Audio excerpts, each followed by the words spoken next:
shouldn't get the part. Yeah, do you want to stick that in? We've done it in sort of stages. We had a week, just over a week in Studio One, recording the drums. Obviously, you need a nice big room to record the drums, and the live room in Studio One here is just just the best for recording drums. You know, it's a huge room, really good ambience in there, and so we had a week in there recording the drums and the bass, and then we had a few days out, came back in, recorded all my guitars and some of Dan's guitars. We had a couple of days out, then came back in, and this last week we've been doing vocals and Dan solos, and it's I mean it's so far, touch wood, it seems to have been a fairly painless process. Really, it's been it's sort of come together really well.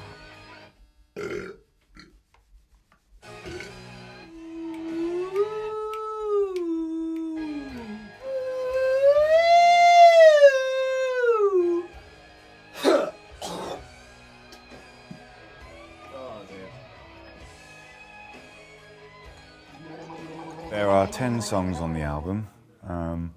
We stopped writing once we hit 10, because we were kind of under it a bit, really, to finish writing and recording the record. And also, if we thought that they were all worthy of going on the album, then we all decided that we would stop on the 10th. If that was good enough, then great, you know, let's go and record it. And luckily, yeah, they're all sounding pretty good. And there's no B-sides in there, which is good because you can't really afford to when you're only recording 10. Or you end up with like an 8-track or 9-track record. Because we've spent a lot of time on the road and we sort of know what we're about and where we're coming from and what each member does, we've kind of approached it differently. So now, instead of having just, you know, me playing rhythm guitar across your head, you've got me up one side and Dan up the other, doing slightly different things, occasionally doing the same stuff. There's a couple of tracks where I am double tracked, just the sort of the fuller, heavier ones that we want that sort of power on with double tracked. But it's far more kind of, you know, when you listen to an AC/DC record and you've got Malcolm up one side and Angus up the other, and if your headphones aren't working properly or you've got one off, then you just get one guitarist, you know. It's kind of that sort of vibe really with this record, both of us doing slightly different things, shoving it up a different speaker. Supplies. That's what it's about. When we, because we did a lot of support tours, we kind of, you kind of just play your fastest and shortest and most concise songs. You know, you've got half an hour, so you just go in there and try and, you know, do the rock as hard as you can and then get out of there again. And yeah, I think you kind of, when it then comes to playing your own headline set, you kind of realise that, wow, wouldn't it be great if we had like an hour's worth of those kind of songs, rather than, you know, half, you know, up-tempo rockers and then ballads, and, you know, we just want to, you know, and that's again, that was something we wanted to do with this record, is just, and this whole next phase is just really kind of hone it down to what it is this band is, and it's basically a rock band, and that's kind of what, or it's like an old school kind of, you know, hard rock band in a way, and yeah, just wanted to get away from confusing that matter. I've often sort of like referred to this album to my friends as it's kind of like a Gumby rock record for our Gumby rock fans, you know. But yeah, it's exciting though, it really is. This is like the last day for me of recording and last day of tracking. I've got a couple of Widley solos to do, and record some Richie's vocals, and then that's it. Yeah, we were really prepared for this record, really prepared. Like I kind of recorded the album once already in demo form, but like ridiculously lavish demos, you know, like 40 tracks, 40-track demo of the album. So it's been quite handy really, because you can just, it's been, rather than yeah, wasting time creating in the studio, it's kind of it's just been about recreating really.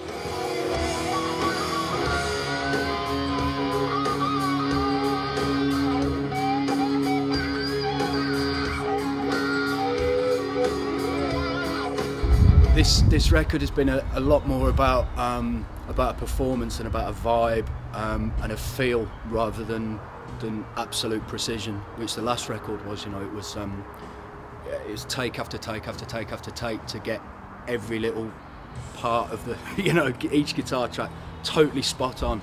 Whereas this one's far more about a feel and a vibe to the record. And so far, it seems to be working really well.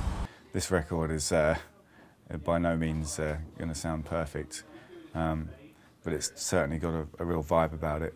Let a lot of things go that I don't normally do.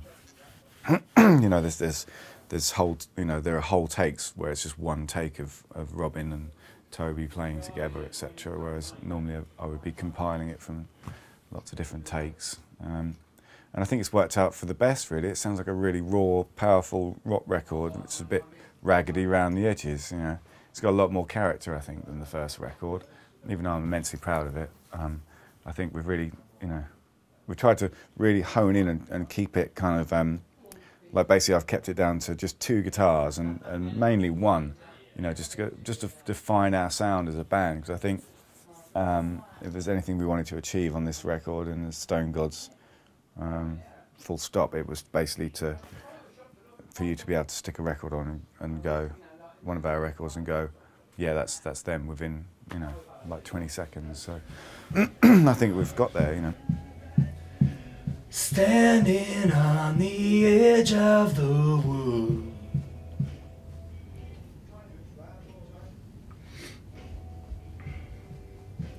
sunken images I cling to.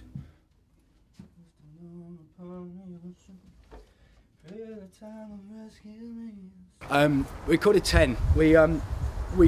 What we basically did when we were writing was we didn't spend any time on anything that wasn't album worthy, really. We just sort of worked on stuff that was we didn't want to waste time, and we didn't want to waste music, really. So we wrote the best songs that we could at the time, which was 10 tracks, and so I think a 10-track album is, for me anyway, it's kind of the perfect length, really. It's probably going to be I don't know, maybe 45 minutes of music, which I think, I think any more than that is pushing it a bit. I mean, the last record had 13 tracks on it, and was like, 55 minutes long, which is great, but I think a 10-track album is just far more concise, and it's all the tracks sit together really well, and I think I think we've done a really good job. Just great to kind of get away from the city, really, and sort of be together and with no distractions, and with one kind of focus, because it's difficult to really if you're going home every night and going about your your normal daily duties, it's quite hard to focus as much as you actually really need to. For instance, when we're here recording, Nick and I, who's the co-producer of the record, it's basically 16 hours a day. A lunch break is basically someone handing you a sandwich, and then you're back on it, 'cause there's just so much to do. I think if you had to go home each night, to your own bed, etc., for the 4 or 5 hours sleep that you would get, it would probably be more annoying than productive. So, so I think it's best just to be away from your normal life when you're recording, so you can completely focus. Fortunately, you tend to put on quite a lot of weight in the studio. I don't suffer from that, really, to be honest, but some people find that they put on like a stone making a record.